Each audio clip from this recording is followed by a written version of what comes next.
Baik, kita akan bahas satu persatu dari nama Allah Subhanahu wa taala, Al-Afu dan juga Al-Ghafur. Ma'asyiral muslimin wal muslimat rahimani wa rahimakumullah. Kita tahu bahwa kalimat Al-Afu itu masuk pada wazan fa'ul. Artinya dia bagian daripada sighah al-mubalaghah. Sighah mubalaghah itu artinya lafaz yang menunjukkan arti berlebihan. Jadi Allah tersifati dengan sifat maha memaafkan, itu betul-betul memaafkan. Bukan seperti kita, kalau kita memaafkan itu terkadang di lisan saja, tetapi dalam hatinya kadang-kadang belum tentu memaafkan. Tetapi Allah Subhanahu wa taala ketika memaafkan akan kesalahan hamba-hambanya, maka betul-betul Allah Subhanahu wa taala akan mengampuni semua dosa-dosa kita, bahkan akan atau tidak akan mengazab dari kesalahannya. Jadi selain daripada memaafkan seluruh kesalahan kita, Allah juga tidak mungkin mengazab dosa-dosa kita. Itulah kalimat Al-Afu. Nah, setelah kemudian Allah Subhanahu wa taala menyebutkan seluruh dosa-dosa kita di hadapan kita, maka Allah Subhanahu wa taala katakan kepada kita, dahulu di dunia wahai fulan, aku tutupi semua aib-aib, dan hari ini wahai fulan, aku ampuni seluruh dosa-dosamu. Satartukal yauma satartuka fid dunya wa aghfiru lakal yauma. Dulu di dunia aku tutupi aibmu, nah sekarang di akhirat ku ampuni dosa-dosamu. Ketika kemudian hamba ini mendengar perkataan Allah Subhanahu wa taala, dia keluar dari tabir Allah, kemudian menghadap manusia dan mengatakan dengan bangganya sambil memegang catatannya dan mengatakan, bacalah catatanku ini. Ha umuqra'u kitabiyah, bacalah catatanku ini, karena dia merasa bahwa dia sudah akan selamat. Dan itu menunjukkan apa? Keagungan bagaimana sifat Allah itu Al-Afu. Allah itu zat yang maha memaafkan. Ma'asyiral muslimin yang dimuliakan Allah Subhanahu wa taala, makanya sifat yang agung ini, ketika para nabi dan rasul mengetahui bahwa Allah Subhanahu wa taala memiliki sifat Al-Afu, zat yang maha memaafkan, maka mereka berusaha untuk mencontohnya. Contoh saja Nabi Allah Yusuf alaihi salatu wassalam. Jadi ketika Nabi Yusuf alaihi salatu wassalam, pahamlah kisahnya antum, dizalimi oleh 10 saudaranya, kemudian dimasukkan ke dalam sumur, akhirnya kemudian diambil oleh para pedagang, kemudian dijadikan budak dan dijual belikan, sampai akhir kisah ketika Nabi Yusuf alaihi salatu wassalam sudah menjadi orang besar, bahkan orang nomor 2 Mesir, diboyong semua keluarganya. Dia tahu muka-muka saudara yang pernah menyakiti dirinya, tapi Nabi Yusuf alaihi salatu wassalam dengan lapang dada kemudian mengampuni kesalahan-kesalahan mereka. Dan ini bentuk bagaimana sifat Al-Afu ini mempengaruhi para nabi. Atau tidak jauh-jauh dari Nabi Yusuf, Nabi kita Muhammad sallallahu alaihi wasallam saja. Kita tahu di awal dakwahnya 13 tahun itu ngeri.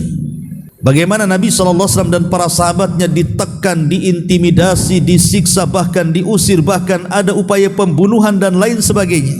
Ketika terjadi Fathu Mekah, Rasul sudah berhasil mengislamkan banyak manusia di Madinah, kemudian memiliki pasukan besar, dikepunglah Mekah itu, yang kemudian peristiwanya disebut Fathu Mekah. Lah setelah kemudian Mekah dikuasai Nabi SAW, Rasul meminta semua manusia dikumpulkan di haram. Nabi hafal muka-muka orang-orang yang pernah menyakiti dia dan para sahabatnya, yang pernah menyiksa dia dan para sahabatnya. Rasul hafal satu persatu. Tapi Nabi SAW, dia tidak marah dan tidak dendam. Justru Rasul mengatakan di hadapan orang-orang Quraisy itu, idhabu fa antumut tulaqa, kata Rasul, pergi kalian karena kalian semua sudah kumaafkan. Begitulah pengaruh sifat Al-Afu kepada para nabi, yang kemudian diwariskan kepada para sahabatnya. Nah, dari sini kita tahu bahwa betapa agungnya sifat Allah Al-Afu di sini. Karena Kita bisa tiru, ini adalah nama-nama Allah Subhanahu wa taala yang sifatnya jamil, artinya nama Allah yang indah. Ma'asyiral muslimin wal muslimat rahimani wa rahimakumullah. Biasa sebelum kita membaca tentang keterangan pengarang di sini, kita akan mengambil asar imaniyahnya dulu dari sifat Allah Subhanahu wa taala al-afu di sini. Apa asar imaniyahnya? Maksudnya apa sih pengaruh keimanan dari nama Allah Subhanahu wa taala al-afu di sini? Taib, ma'asyiral muslimin yang dimuliakan Allah Subhanahu wa taala. Yang pertama, di antara asar imaniyahnya adalah at-tahalli bi sifatil afwi. At-tahalli bi sifatil afwi artinya berhiaslah dalam kehidupan kita itu dengan sifat Allah Subhanahu wa taala, zat yang maha pemaaf. Di dalam Al-Qur'anul Karim Allah Subhanahu wa taala berfirman, in tubdu khairan aw tukhfuhu aw ta'fu an su'in fa innallaha kana afuwan qadira. Jika kalian menampakkan kebaikan ataupun menyembunyikan kebaikan atau memaafkan dari keburukan, ingatlah Allah Subhanahu wa taala zat yang maha pemaaf lagi maha mampu melakukan segalanya. Disebutkan oleh Al-Qadi Al-Baydawi rahimahullahu taala, maksudnya di sini adalah ketika Allah mengatakan au ta'fu an su'in, maksudnya yukthirul afwa anil usati ma'a kamali qudratihi alal intiqam. Maksudnya Allah Subhanahu wa taala itu ketika disifati dengan sifat afu, dia memaafkan kepada siapapun makhluknya yang bermaksiat kepadanya, padahal Allah sanggup untuk menyiksanya. Ya. Jadi kalimat afu ini Allah sanggup kalau seandainya menyiksa hamba-hambanya yang kurang ajar kepadanya kan, tapi Allah tidak lakukan. Tapi Allah memaafkan hamba-hambanya. Lah kalau kita bisa bersifat dengan sifat Allah, maka itu lebih baik lagi. Makanya dahulu ada seorang alim dari kalangan Ahlul Bait namanya Ali ibn Husain ibn Ali ibn Abi Talib, atau dikenal dengan Zainul Abidin, satu-satunya keturunan Husain yang selamat di Karbala. Ali ibn Husain ini, ketika seluruh keluarga Husain mati yang laki-laki, artinya nasabnya kan dari anak laki-laki, tapi mati semua kecuali satu orang yang hidup di Karbala karena sakit tidak ikut bertempur, namanya Ali ibn Husain ibn Ali ibn Abi Talib, atau kunyahnya dikenal dengan Zainul Abidin. Zainul Abidin ini dia punya budak. Jadi satu hari Zainul Abidin mengatakan kepada budaknya, ambilkan minuman hangat kepadaku. Akhirnya kemudian diambilkan minuman itu, rupanya minuman itu bukan hangat, agak panas. Allah takdirkan dia ketika hendak memberikan minuman itu tersandung kakinya, jatuhlah minuman ini terkena pakaian Ali bin Husain ini. Tentu ikhwan, kalau antum sebagai majikan kemudian pembantu melakukan hal yang seperti itu, ada sebagian majikan tentu akan marah, seolah-olah gak becus kerjanya, apalagi sampai kemudian minuman yang panas itu sampai mengguyur badannya kan begitu, pasti akan marah. Tetapi kemudian tiba-tiba sang budak ini membacakan ayat Al-Quran. Sebelum Ali bin Husain marah ini, dia membacakan ayat Al-Quran tentang sifat orang-orang yang beriman, wal kadhiminal ghaidha, bahwa di antara sifat orang-orang yang beriman adalah yang menyembunyikan kemarahannya. Mendengar ayat itu dibaca, tadinya mau marah nih, tak jadi, karena di antara sifat orang yang beriman itu menyembunyikan kemarahannya. Kemudian dibacakan lagi ayat setelahnya, wal kadhiminal ghaidha wal 'afina 'anil nas, dan sifat orang yang beriman yang kedua adalah memaafkan kesalahan manusia. Ketika dia mendengar ayat itu dibaca, tiba-tiba afautu angka, kalau begitu aku maafkan kesalahanmu. Bayangkan, wal kadhiminal ghaidha wal 'afina 'anil nas. Kemudian dibacakan lagi, wallahu yuhibbu al-muhsinin, Allah suka dengan orang-orang yang berbuat baik. Maka kata Ali bin Husain, a'taqtuka liwajhillah, kalau gitu kemerdekakan kau di jalan Allah. Tak jadi marah, malah dimerdekakan. Sebagian. Ya. Ini bagaimana sifat ulama salaf kan? Ya, berhias dengan sifat al-afu di sini. Padahal sebenarnya Ali bisa saja memecat budaknya atau memarahinya kan? Sebagaimana Allah juga sanggup menyiksa hamba-hamba yang bermaksiat kepadanya, tapi tidak, malah memaafkan. Maka orang yang bersifat dengan sifat al-afu ini sangat indah sekali. Ini yang pertama, athar al-imaniyahnya. Ma'asyiral muslimin yang dimuliakan Allah Subhanahu wa taala. Kemudian yang kedua, al-afu di sini sababun linailil maghfirah. Sebab orang itu akan mendapatkan ampunan dari Allah Subhanahu wa taala. Kisah Abu Bakar tadi yang memaafkan Mistah ibn Utsatsah, padahal dia sudah menuduh putrinya Aisyah kan, tapi dimaafkannya. Bisa saja Abu Bakar kemudian mengusir dia dari rumahnya dan tidak memberikan nafkah lagi kan, tapi tidak. Karena Nabi SAW mengingatkan Abu Bakar dengan suratun Nur ayat 22. Apa kata Allah? Wal ya'fu wal yasfahu ala tuhibbuna an yaghfirallahu lakum wallahu ghafurur rahim. Maafkanlah, berlapang dadalah. Tidakkah kau ingin Allah mengampuni dosa-dosa kalian, dan Allah zat yang maha pengampun lagi maha penyayang? Mendengar ayat ini Abu Bakar Siddiq radhiyallahu an langsung memaafkan Mistah. Kenapa? Karena tahu bahwa memaafkan itu sebab terbesar mendapatkan ampunan Allah. Ini yang kedua. Yang ketiga, bahwa al-afu itu sababun linailil ajril azim. Bahwa sifat pemaaf itu sebab juga mendapatkan pahala yang sangat besar sekali. Dan itu disebutkan dalam surah Asy-Syu'ara ayat 40, faman 'afa wa aslaha fa ajruhu 'ala Allah. Siapa yang mudah memaafkan dan memperbaiki diri, maka pahalanya ditanggung Allah. Dan ketika pahalanya tidak disebutkan ditanggung Allah Subhanahu wa taala, dirahasiakan, tentu bukan pahala kecil. Kalau pahala dirahasiakan sama dengan pahala puasa. Ketika Allah mengatakan dalam hadis kursi itu, as-saumu li wa ana azzibihi, puasa itu milikku kata Allah, aku yang akan membalasnya. Artinya pahala puasa itu kan disembunyikan Allah. Lah sesuatu yang bersifat disembunyikan Allah berarti pahala itu tidak kecil, besar. Maka yang memaafkan juga sama.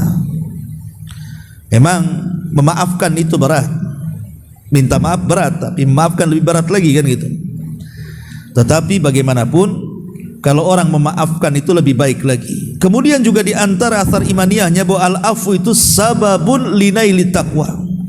Sebab orang mendapatkan ketakwaan kepada Allah Subhanahu wa taala, sebagaimana Allah katakan dalam surah Al-Baqarah ayat 237, wa an ta'fu aqrabu littaqwa. Kalau engkau memaafkan, maka itu lebih dekat kepada ketakwaan. Kemudian juga al-afu sababun al-fauju bil jannah. Bahwa mudah memaafkan itu sebab kita ini mendapatkan keberuntungan dengan surga. Dan itu disebutkan di dalam surah Al-Imran ayat 133 sampai 134.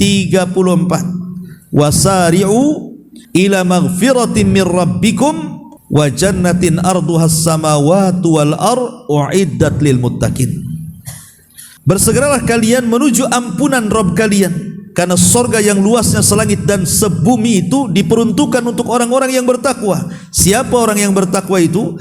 Alladzina yunfikuna fis sarra'i wadh dharra. Orang-orang yang menginfakkan hartanya baik dalam keadaan senang ataupun susah, wal kadhiminal ghaid, dan yang menyembunyikan rasa amarahnya, wal afina anin nas, dan orang yang memudahkan memaafkan manusia, wallahu yuhibbul muhsinin. Allah suka dengan orang-orang yang berbuat baik. Lihat bagaimana memaafkan itu juga di antara sebab kita mendapatkan surga Allah Subhanahu wa taala. Kemudian juga al-afu di sini sababun linaili izzati wa rif'ah. Sebab kita mendapatkan kemuliaan dan juga derajat tinggi di hadapan Allah Subhanahu wa taala. Apa kata Rasul? Ma naqasat sadaqatun min malin. Tidak akan berkurang harta yang disedekahkan itu. Wa ma zadallahu 'abdan bi afwin illa izzan. Dan tidaklah Allah menambah bagi seorang hamba yang mudah memaafkan kecuali kemuliaan. Wa ma tawadha'a ahadun lillahi illa rafa'ahu Allah. Maka siapapun yang merendahkan diri di dunia karena Allah Subhanahu wa taala, kecuali Allah akan angkat derajatnya. Ini pun menunjukkan bahwa pemaaf itu juga sebab mendapatkan izzah kemuliaan. Ma'asyiral muslimin yang dimuliakan Allah Azza wa Jalla, termasuk juga sifat al-afu di sini, dia akan diberikan di sorga bidadari sesuai dengan pilihannya. Dia akan diberikan bidadari sesuai dengan pilihannya. Dan itu berdasarkan sabda Rasul, man qadhama ghaidhan wa huwa qadir ala an yanfadhahu da'ahu Allahu ala ru'usil khalaiq yaumal qiyamah hatta yukhayyirahu fi ayyil huri sya'a. Barang siapa yang bisa menyembunyikan perasaan marahnya, pada dia sanggup untuk meluapkannya, tapi dia sembunyikan perasaan marahnya itu dan dia berusaha memaafkan, kelak Allah akan panggil dia di hadapan manusia pada hari kiamat. Kemudian Allah akan katakan, pilihlah dari bidadari sesuai dengan kehendakmu. Ini luar biasa, ya. Ya, di antara ini juga asar imaniyahnya, bahwa kita diberikan nikmat yang luar biasa di sorga dengan cara memilih bidadari sesuai dengan kehendak kita. Ma'asyiral muslimin yang dimuliakan Allah Subhanahu wa taala, termasuk juga jadikan sifat ini untuk doa-doa kita. Ketika berdoakan, kita dianjurkan untuk memperbanyak Asmaul Husna. Dan ketika berdoa itu disesuaikan nama-nama Allah yang kita panggil itu sesuai dengan hajat kita. Jadi kalau kita ini banyak dosa, banyak maksiat kepada Allah dan ingin supaya mudah tobat dan dapat hidayah, maka perbanyaklah menyebut kalimat al-afu di sini. Minta kepada Allah dengan menyebut kalimat al-afu agar Allah mengampuni dosa-dosa kita. Dan banyak lagi tentu asar keimaniyah yang ada pada kalimat al-afu di sini. Ma'asyiral muslimin wal muslimat rahimani wa rahimakumullah.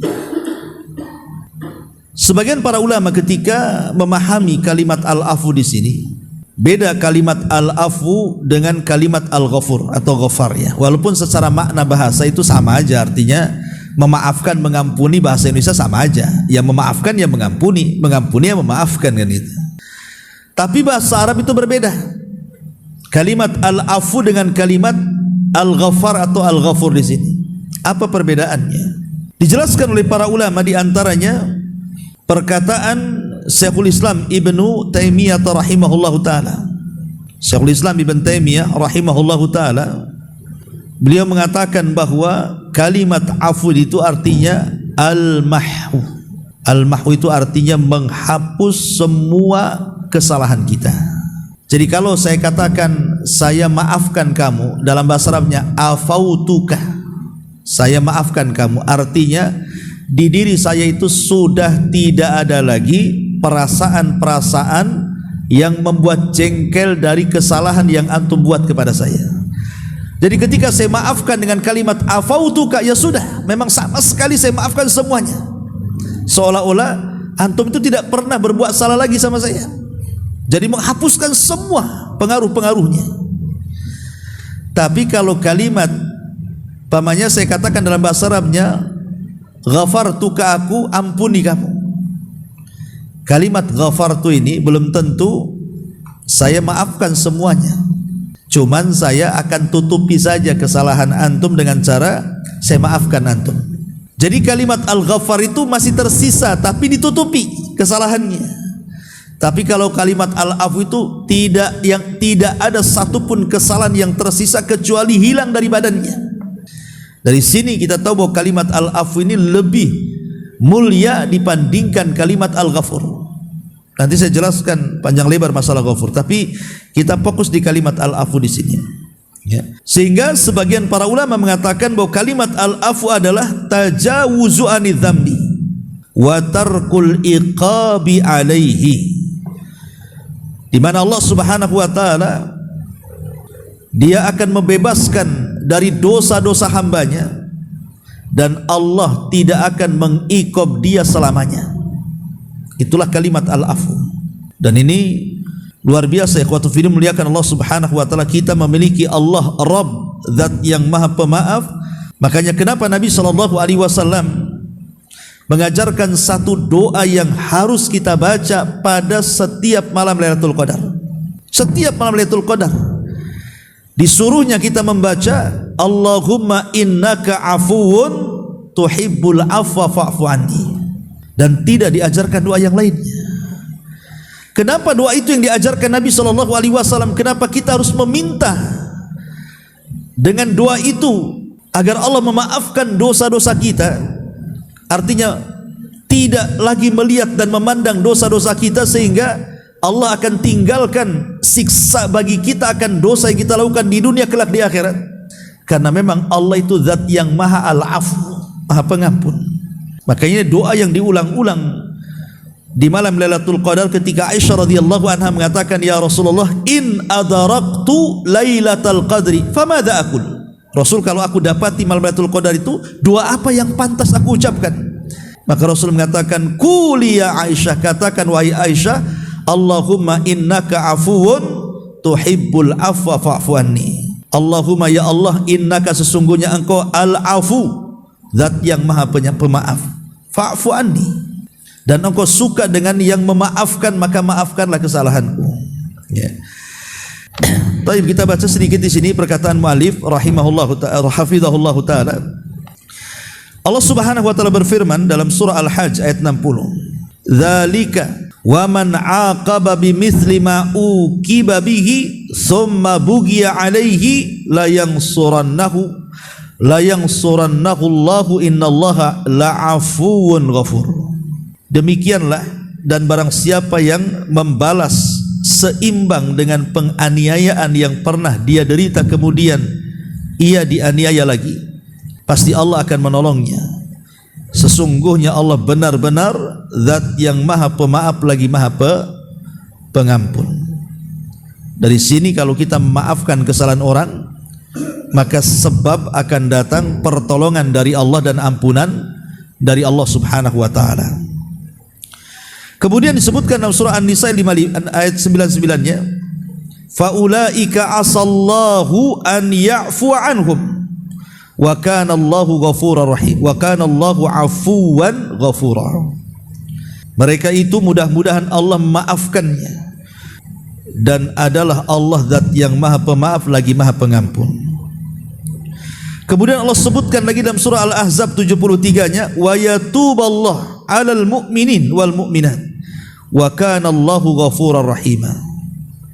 Dan sehingga Allah menerima tobat orang-orang yang beriman laki-laki dan perempuan, dan Allah maha pengampun lagi maha penyayang. Ini sudah masuk pada kalimat Al-Ghafur, ya.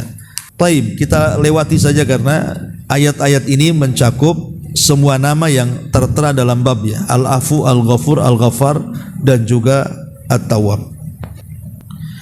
Kita masuk pada halaman ke 234-nya saja. Di situ mu'alif hafizahullah ta'ala membagi tentang al-afu, ampunan Allah Subhanahu wa ta'ala itu ada dua macam. Yang pertama, kata beliau, ampunan yang umum untuk semua pelaku kejelekan dari orang-orang kafir dan selain mereka, dengan dia tidak menimpakan siksa di dunia, padahal sebab-sebabnya sudah ada yang sebenarnya dapat memutus nikmatnya dari mereka. Mereka menyakiti Allah dengan cacian, kesyirikan, dan lain sebagainya dari berbagai macam penyimpangan. Akan tapi Allah masih memberi mereka keselamatan, rizki, serta mencurahkan kepada mereka berbagai macam nikmat yang lahir maupun yang batin, membentangkan dunia bagi mereka, menganugerahkan kepada mereka nikmat dan kekayaannya. Dia memberi tenggang waktu kepada mereka dengan ampunan dan kelembutannya, tetapi dia tidak membiarkan mereka begitu saja. Ini yang pertama. Jadi al-afu secara umum artinya Allah Subhanahu wa ta'ala memberikan kesempatan kepada orang-orang kafir untuk bertobat. Terkadang kita bertanya pada diri kita sendiri, kok enak orang-orang kafir itu ya? Di antara mereka terkadang lebih sehat dibandingkan kita, lebih kaya dibandingkan kita, lebih sukses dibandingkan kita, usahanya lebih besar dibandingkan kita.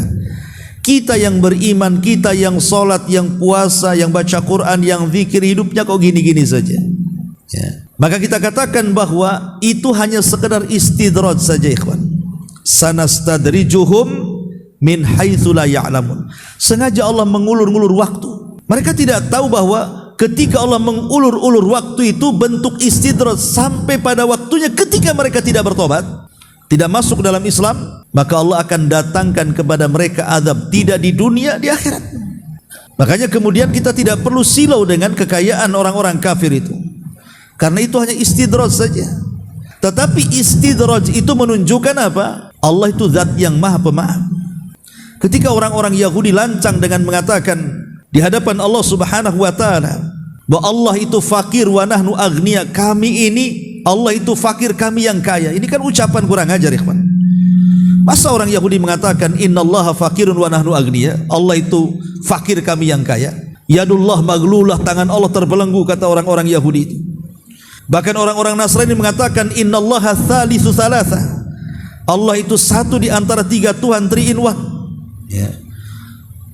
Dan banyak ucapan-ucapan atau ucapan orang-orang musyrik yang mengatakan kemudian malaikat-malaikat Allah itu banatullah, anak-anak putri Allah, dan lain sebagainya dan lain sebagainya. Banyak ucapan-ucapan kekufuran, kesyirikan, belum lagi perbuatan mereka yang jelas-jelas menyekutukan Allah kan. Harusnya mereka itu sudah dapat azab, sudah jelas-jelas mereka menyekutukan Allah Subhanahu wa taala. Tapi kenapa mereka dibiarkan? Kenapa mereka tidak diazab oleh Allah Subhanahu wa taala di atas kerancangan mereka? Coba. Karena mereka masih dinaungi dengan al-afu secara umum, zat yang maha pemaaf secara umum. Allah masih memaafkan mereka, memberikan kesempatan untuk bertobat kepada mereka. Kalau tidak, maka itu hanya istidraj saja bagi mereka. Ini yang pertama. Kemudian yang kedua, ampunan yang khusus bagi mereka yang bertaubat dan yang meminta ampun, yang berdoa, yang beribadah, dan yang tertimpa musibah dan mereka bersabar seraya mengharapkan pahala Allah. Semua orang yang bertobat dengan taubatan yang sebenarnya, yakni dengan cara ikhlas karena wajah Allah dan tidak diiringi oleh keraguan apapun, kemudian tidak terus-menerus di dalam dosa, maka Allah akan mengampuninya bagaimanapun dosa yang ia lakukan, baik dari kekafiran, kefasikan, kemaksiatan, atau semua maksiat yang pernah dikerjakan. Artinya begini, sebesar apapun maksiat kita orang yang beriman, hatta sampai ke taraf kufur, syirik, munafik sekalipun, apalagi dosa-dosa besar, apalagi dosa-dosa kecil kan gitu. Kalau kita datang kepada Allah Subhanahu wa taala meminta maafnya, pasti zat yang maha pemaaf itu akan memaafkan kita sebesar apapun dosa kita. Allah masih berikan kesempatannya.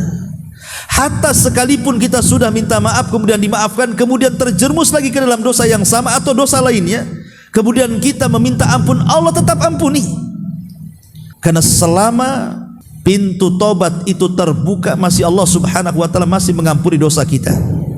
Selama nyawa belum di tenggorokan dan sebelum matahari terbit dari arah barat, kalau kita meminta ampun kepada Allah, yakini Allah pasti mengampuni dosa kita. Karena Allah itu al-afu, zat yang maha pemaaf. Lihat, Allah mengatakan, "Qul ya ibadiyalladzina asrafu ala anfusihim." Katakanlah wahai Muhammad, hai hamba-hambaku yang melampaui batas terhadap diri-diri mereka. Lihat bahasa Allah. Allah tidak memerinci dosa. Pokoknya yang melampaui batas. Entah melewati sampai ke tingkat kufur, entah melewati batas sampai ke tingkat syirik, sampai ke tingkat bid'ah, sampai ke tingkat kemunafikan dan begitu seterusnya. Umum, ya. Allah katakan la taqnatu min rahmatillah. Jangan putus asa dari rahmat Allah. Karena banyak kemudian orang-orang yang putus asa dari rahmat Allah Subhanahu wa taala ketika manusia itu berlumuran dengan dosa. Makanya kenapa para ulama mengatakan di antara dosa besar, ada dosa besar lagi di atasnya. Tentu masih di bawah kesyirikan. Apa itu? Al-qunut min rahmatillah, putus asa dari rahmat Allah. Kalau orang putus asa dari rahmat Allah, ikhwan, Dosa putus asa itu lebih besar dibandingkan dosanya sendiri. Kalau orang kemudian seumur hidupnya berzina, mabuk, minum khamr, semua maksiat dia lakukan, kemudian ketika dia hendak bertobat tiba-tiba putus asa, tidak mungkin Allah mengampuni dosa saya, maka putus asa itu lebih besar dosanya dibandingkan semua dosa yang ia pernah lakukan. Kenapa? Karena putus asa itulah yang menghalangi dia tobat. Masalahnya, makanya Allah mengatakan wala la taqnatu min rahmatillah. Jangan putus asa dari rahmat Allah Subhanahu wa taala. Innallaha yaghfiru dzunuba jami'a. Karena Allah mengampuni semua dosa. Innahu huwal ghafurur rahim. Karena dia zat yang Maha Pengampun lagi Maha Penyayang. Dahulu di zaman Bani Israel, dalam sebuah hadis yang sahih, ada seorang laki-laki yang dari lahir sampai dia wafat penuh dengan dosa. Dosa aja. Dari dosa kecil sampai dosa besar. Ketika dia hendak wafat itu, dia takut dengan dosanya. Kalau seandainya dia dibangkitkan di hadapan Allah, kemudian Allah mengungkit dosa-dosanya, pasti hancur kehidupan dia. Akhirnya dia kumpulkan anak-anaknya, kemudian berwasiat kepada anak-anaknya dan mengatakan, lau mittu fa ahrikuni, kalau aku mati bakar jasadku, dikremasi ya. Kemudian setiap debuku bagi di semua lautan. Jadi ada yang debunya di lautan sana, debunya di lautan sini, pokoknya bagi di semua lautan. Kemudian dia mengatakan, sebab kalau Allah sanggup membangkitkan aku, kata dia, seandainya Allah sanggup membangkitkan aku, la yu'adzibani azaban lam yu'adzib ahadun min qabli. Pasti Allah akan mengadab diriku dengan azab yang belum pernah Allah adab siapapun di permukaan bumi, gitu. Saking takutnya tuh dia ngomong gitu. Kalau sampai Allah sanggup membangkitkan aku, katanya, habis aku.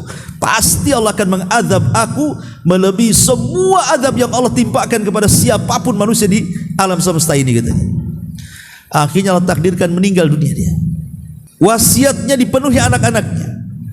Diambilnya debu ayahnya itu yang sudah dibakar, kemudian dilempar di laut sana, di laut sini, di laut sana, sehingga tersebar di mana-mana.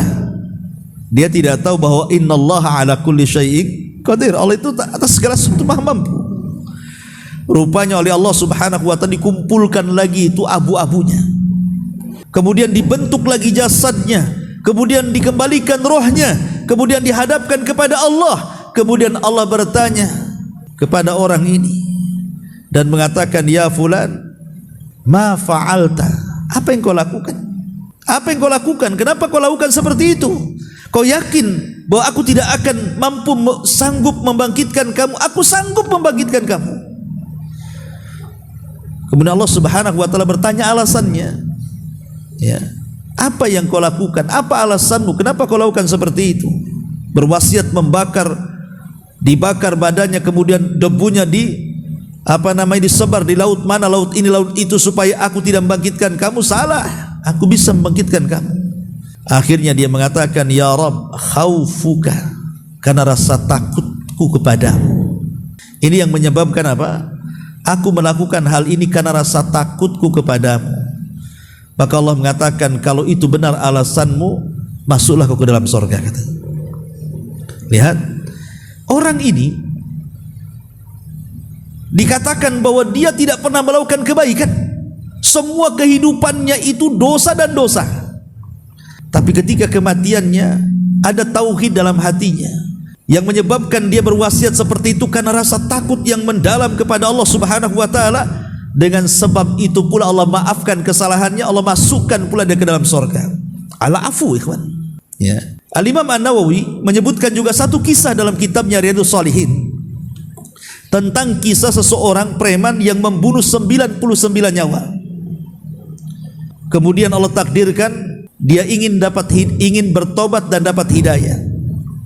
Di zaman itu masih agamanya Nasrani, Islam belum datang.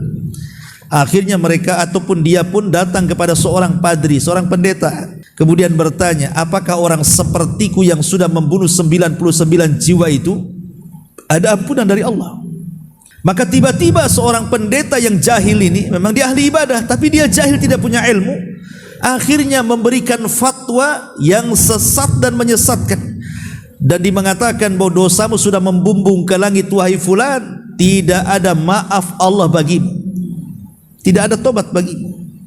Karena mendengar fatwanya yang serampangan, marahlah kemudian sang preman, tumbuh jiwa pembunuhnya, dibantailah si rahib itu, genap pula jadi 100. Ya, itulah jiwa pembunuh itu. Kenapa dalam Islam itu harus diqisas? Sebab kalau orang membunuh, kalau dia tidak bertobat, jiwa membunuhnya itu akan ada terus. Maka dalam Islam itu ada hukuman qisas namanya, bunuh dibunuh. Ya. Akhirnya kemudian orang ini masih tetap mencari hidayah. Allah takdirkan akhirnya ketemu seorang rahib yang alim dia. Bukan rahib kacang-kacang, tidak. Betul-betul rahib yang alim, dia bisa berfatwa dengan ilmunya. Kemudian dia hanya menyarankan kepada anak muda ini, kalau engkau ingin bertobat sungguh-sungguh, di sana ada perkampungan semua orang soleh. Kau datanglah bergabung dengan orang-orang soleh di kampung itu. Mudah-mudahan Allah memaafkan dan mengampuni dosamu. Berangkatlah orang yang sudah membunuh 100 jiwa ini. Allah takdirkan di tengah jalan meninggal dia, karena jauhnya jarak, kemudian kehabisan bekal, kelaparan, meninggal. Ketika dia meninggal itu, datang malaikat rahmat hendak mengambil ruhnya. Tapi sebelum kemudian ruh itu diambil malaikat rahmat, datang pula malaikat azab. Kemudian diambil ruhnya oleh malaikat azab. Tarik-tarikanlah nih ruh ini. Satu sisi ditarik malaikat rahmat, sisi lain ditarik malaikat azab ini. Kata malaikat rahmat, ini ruh milikku, karena dia sudah ada keinginan bertobat kepada Allah Azza wa Jalla. Kalau kata malaikat azab, oh tidak bisa, ini milikku, karena dia sudah membunuh 100 jiwa katanya. Apa yang terjadi? Allah Subhanahu wa taala utus malaikat pemutus, malaikat hakim. Kemudian malaikat pemutus ini mengatakan kepada dua malaikat rahmat dan azab ini, kisu bainal ardhaini. Gini saja, lepaskan rohnya, kita sama-sama ukur jarak kematiannya dengan jarak rahib yang ditanya, apakah lebih dekat ataukah lebih jauh, atau jarak dia dengan kampung yang akan dituju, apakah lebih dekat kepada si rahib ataukah masih jauh, ataukah lebih dekat ke kampung itu. Kalau jasadnya lebih dekat ke kampung yang dituju, ambil wahai malaikat rahmat, karena sudah dekat ke kampung itu. Tapi kalau masih jauh, masih dekat kepada sang rahib yang ia tanya, itu bagian malaikat azab, ambil masukkan ya ke neraka. Akhirnya diukur, bukan ukuran tukang ya, diukurlah. Subhanallah. Sebenarnya kata rawi hadisnya, jarak dia dengan kampung itu masih jauh, artinya lebih dekat kepada sang rahib. Maknanya malaikat azab berhakkan. Tapi Allah itu al-afu, maha pemaaf, dilipat bumi sama Allah. Akhirnya didekatkan ke kampung yang dituju dan dijauhkan daripada rahib yang ditanya. Coba bayangkan, Allah lipat, bayangkan, pada masih jauh itu, tapi Allah lipat supaya jasadnya dekat dengan kampung itu. Ya, itulah al-afu namanya, karena Allah zat yang maha pengampun. Maka kemudian ketika lebih dekat kepada kampung itu, kata malaikat hakim, engkau wahai malaikat rahmat berhak dengan ruh ini, bawalah dia ke surga. Lihat bagaimana Allah Subhanahu wa taala al-afu di sini. Atau contoh yang lain, ma'asyiral muslimin yang dimuliakan Allah Subhanahu wa taala, ketika terjadi duel antara tukang-tukang sihir Musa, tukang-tukang sihir Fir'aun dengan Musa. Kita tahu bahwa tukang sihir Fir'aun ini dari kecil sampai dia bertarung dengan Nabi Musa itu bergelut dengan sihir. Yang namanya ilmu sihir ya pasti dekat dengan setan, tidak mungkin dekat dengan Allah. Semua ilmu sihir itu dekat dengan setan, dengan jin, dengan iblis, dengan dedemit dan yang sejenisnya kan. Artinya lebih banyak kesyirikan. Ketika duel dengan Nabi Musa nih, tukang-tukang sihir ini, kemudian Musa menampakkan mukjizatnya yang datang dari Allah Subhanahu wa taala. Rupanya tukang sihir Fir'aun ini berkomat-kamit kan itu ya, untuk mukjizat Nabi Musa. Apakah betul itu tongkat, apakah betul itu ular? Tapi tidak bisa juga, tetap yang dipandang ular. Akhirnya mereka mengakui bahwa ini bukan kekuatan Musa, tapi kekuatan lain, kekuatan Allah. Akhirnya kemudian mereka pun menyatakan kekalahannya. kemudian mereka sujud kepada Allah di hadapan Nabi Musa. Ketika mereka sujud karena kekalahan mereka, mereka bertobat dan kemudian sujud kepada Allah di hadapan Nabi Musa. Fir'aun marah, kemudian mengatakan, amantum qabla an adana lakum. Kalian berani beriman kepada ajaran Musa sebelum aku izinkan. Bayangkan, beriman saja harus izin Fir'aun. Ya, saya akan patahkan tangan dan kaki kalian dan akan saya salib badan-badan kalian. Akhirnya kemudian betul-betul ketika mereka tidak mau rujuk, kembali menuhankan Fir'aun, Fir'aun pun membantai seluruh tukang-tukang sihir ini. Ini yang menarik kata-kata Abdullah bin Abbas radhiyallahu anhuma yang dikutip oleh Ibnu Katsir dalam Tafsirul Azim Ibnu Katsir. Apa kata Ibnu Abbas? Lihat para tukang sihir itu. Di pagi hari mereka tukang sihir yang jahat, katanya. Saharatun fajara. Tapi lihat di sore hari mereka lah syuhadaun barara, menjadi orang-orang yang mati syahid karena dibantai Fir'aun. Kalimat Ibnu Abbas radhiyallahu anhuma, lihat mereka tukang sihir Fir'aun itu di pagi hari saharatun fajara, tukang sihir yang jahat. Tapi lihat di sore hari mereka menjadi syuhadaul barara, syuhada yang baik. Kemana arah syuhada di akhirat? Surga. Syahidnya di sini apa? Lihat bagaimana sifat al-afu, Allah memaafkan.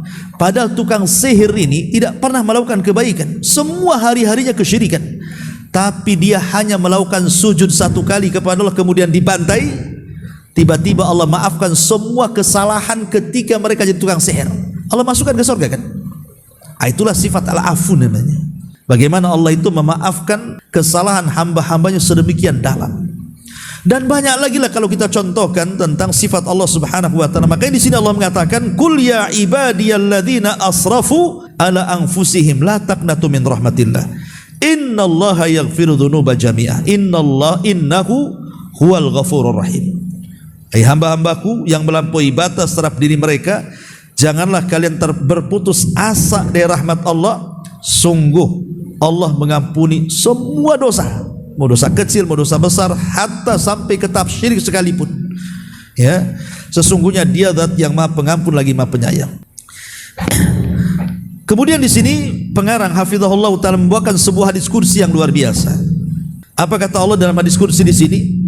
Ya ibna Adam, innaka ma da'autani wa rajautani ghafartu laka ala ma kana fika wa la ubali. Ya ibna Adam, law balagat dunubuka anana sama thumma astaghfartani ghafartu laka wa la ubali. Ya ibna Adam, innaka law ataitani bi qurabil ardi khataya thumma lakitani la tusyrik bi syai'an la ataituka bi qurabiha maghfiratan.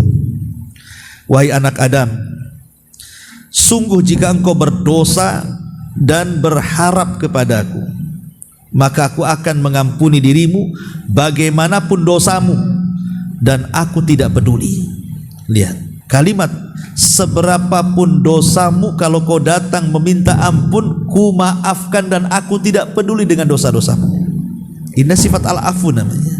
Ya. Wahai anak Adam, seandainya dosa-dosamu sampai ke atas langit sekalipun, kemudian engkau meminta ampun kepadaku, aku akan ampuni dirimu dan aku tidak peduli. Bayangkan dosa setinggi langit itu dosa kayak apa? Ya. Berarti semua dosa sudah dilakukan dia, kan?